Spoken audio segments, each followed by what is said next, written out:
Magandang araw mga kaibigan. Pag-usapan natin ngayon, bigyan ng reaksyon itong dalawang post na nakita ko dito sa wall ko. Napaka-viral ngayon itong 500 pesos na Noche Buena. Na, ano ba ito? Sinadya ba? O nagkataon lang na na-announce na? Kasi natabunan na-divert na ang issue ng taong bayan. Instead na yung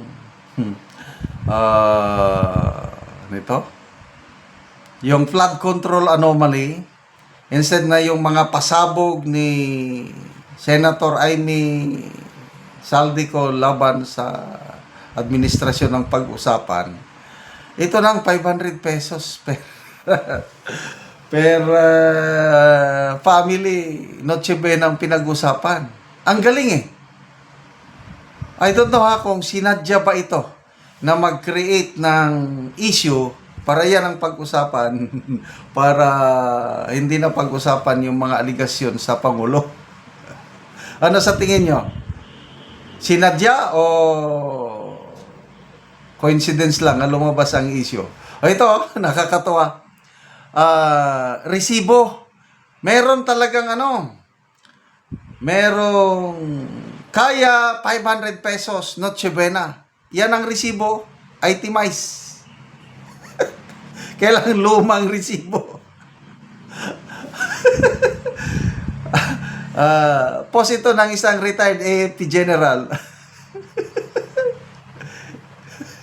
The 500 pesos Noche Buena budget. Ayan, may resibo. O yan, tignan nyo. Itim na. Thank you for shopping at blank. Tinanggal niya tinabunan niya yung grocery. Merry Christmas, 1993. So that's how many years ago? 35 years ago. 500 pesos. Pwede nga. Itemize ha. Description. 1 Christmas ham small. 120 pesos.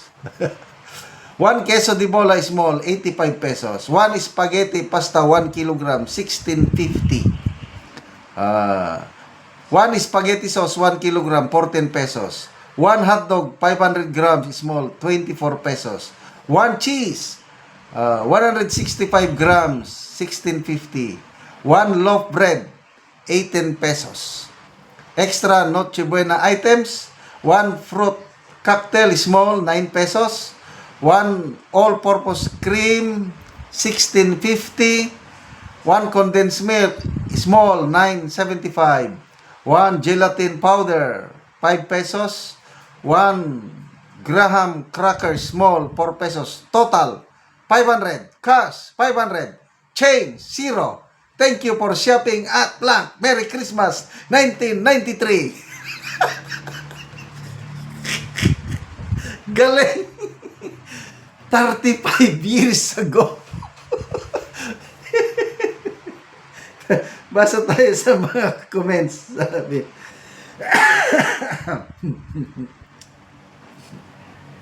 Galing. Mabuti na itago itong mga ganitong resibo. Okay. Ordinal unit, tag 55 the real of bread. Joselito Mante, 1993 yan, 1,000 pesos mo, puno ng supermarket. Christmas. Roberto Mamawag, retired colonel ito, 32 years ago pala. 32 years ago pa yan, sir. Tindi ng resibo na yan kung paano naitago ng ganyan katagal. Siguro, nangutkot itong retired general na ito. General Tindoy. Nangutkot siguro.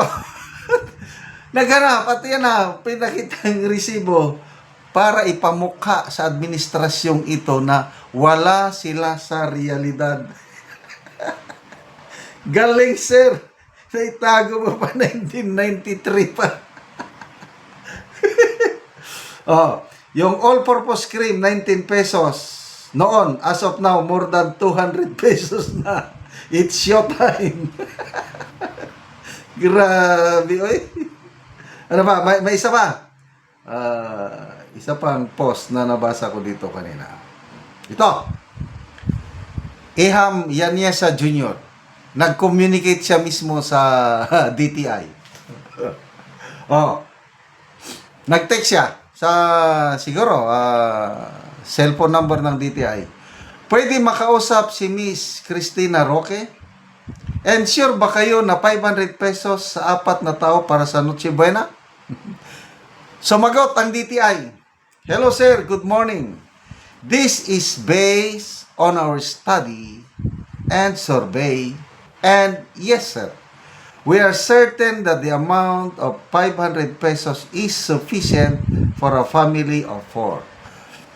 Yung sinasabi nila, in fairness sa kanila, no, talagang sagad to the bones na survey, yung pinaka lowest class, lowest everything, yun ang pinag-aralan nila. At yes, kailan mga taga-DTI naman,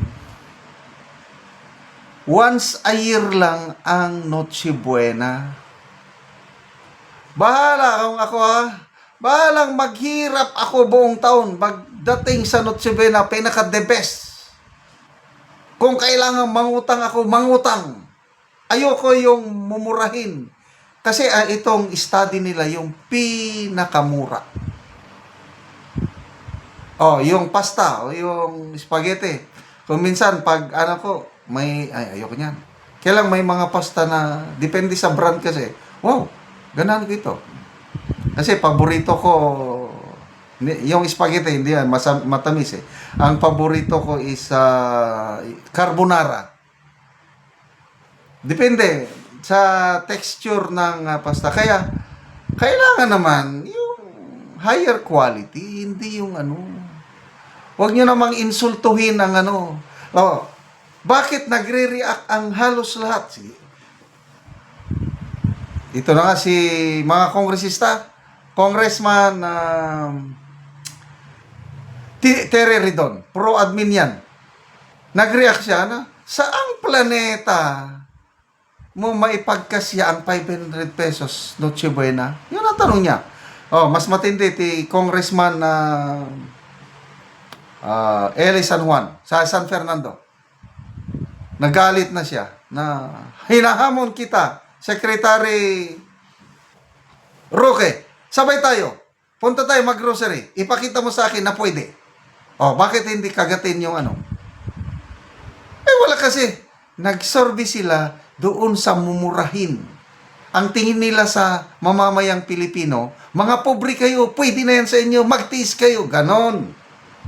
Huwag niyong insultuhin naman ang mga kawawa na ng Pilipino, insultuhin niyo pa. Ano ba kayo? Okay, salamat mga kaibigan sa inyong pagsubaybay sa ating channel. Nakakatulong kayo ng malaki sa tribong Talaandig ng Bukidnon dahil ang income natin sa channel na ito is pantulong po sa tribo. Namimigay tayo ng libreng yero at pako para makapagpatayo sila ng mas maayos na tirahan. Panoorin nyo ang video na ito. Namogero. Okay, salamat anay nag-sponsor sa pag-ito.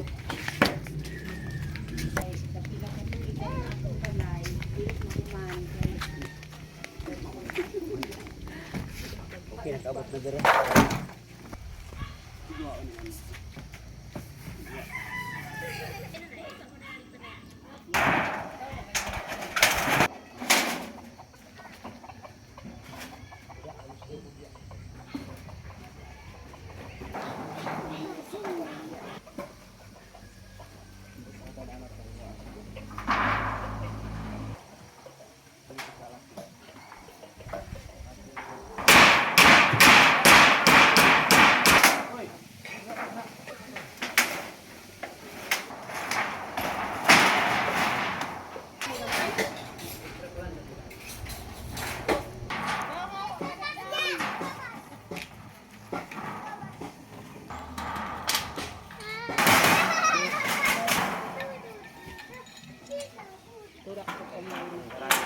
aron managid sa pag-ato. Hindot na gyud nga tanawon. Sa nag-sponsor anay Sen